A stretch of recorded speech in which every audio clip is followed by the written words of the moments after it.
Sarap talaga nung kari-kari, grabe. Ang dami mo kinain kagabi. Oo, hindi. Mag-digit naman tayo. Sir, magandang umaga po, sir. Umaga. Maraming salamat po ulit sa pag-imbita niyo sa amin nung bagong taon. Oo nga, sir. Nakakabawi rin tayo sa pagod natin ng huling misyon. Tama yun. Dapat nakapagpahinga kayo mabuti. Dahil mabigat ang susunod nating misyon. Hindi ko alam ang gagawin ko kung nawala ka sa akin. Mahal na mahal kita. Mahal na mahalin kita, Oscar. At araw-araw kitang patuloy na mamahalin. Salamat.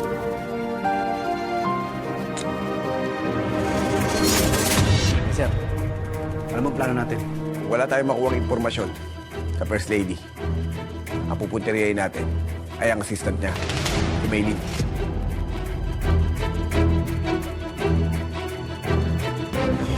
Umuwi na ako, baka nakaka-istorbo ko sa inyo. Sabihin mo lang kay Elizabeth kung ano man ang kailangan mo at ako magdadala dito. Sige.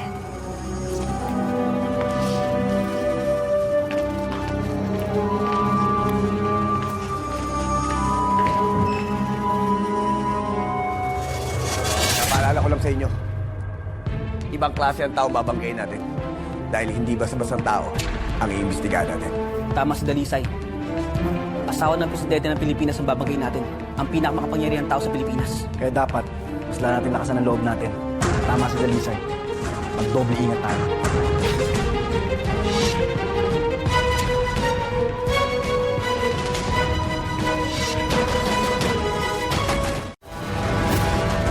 Kita mo, Presidente, kanina. Habang dumadaan ang mga araw, lalong napapamahal sa kanya si Dili. Totoo yan, Secretary. Kaya nga kailangan nating matapos ang investigasyon natin kay Lily sa lalong madaling panahon.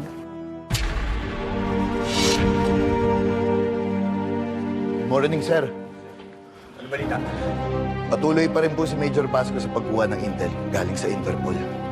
At sir, may bagong impormasyon na pinadala si Major Basco tungkol sa assistant ng First Lady na si Maylin.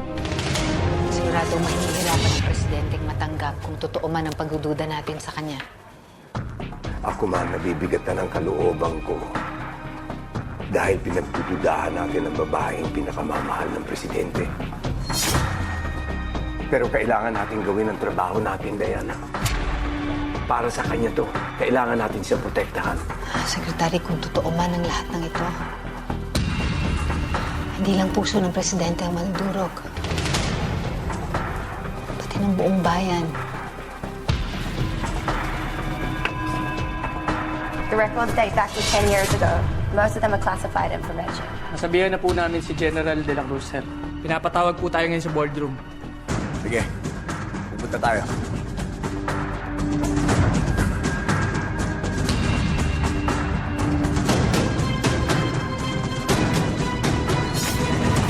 Parang hindi tama na inililihim natin sa kanya ang mga nalalaman natin tungkol kay Lily.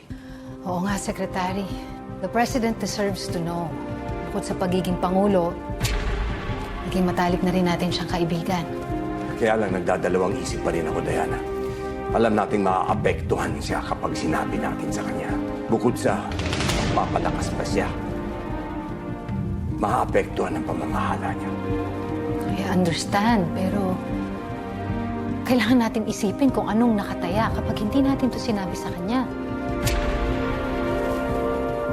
Tama ka. Hindi lang naman buhay ng presidente ang nakasalalay dito. Pati na rin ang seguridad ng buong bansa. John!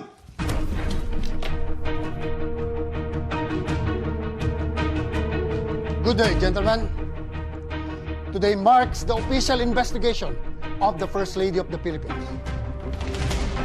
Siguro, Secretary, humanap na lang tayo ng tamang tiyempo para sabihin ito sa kanya.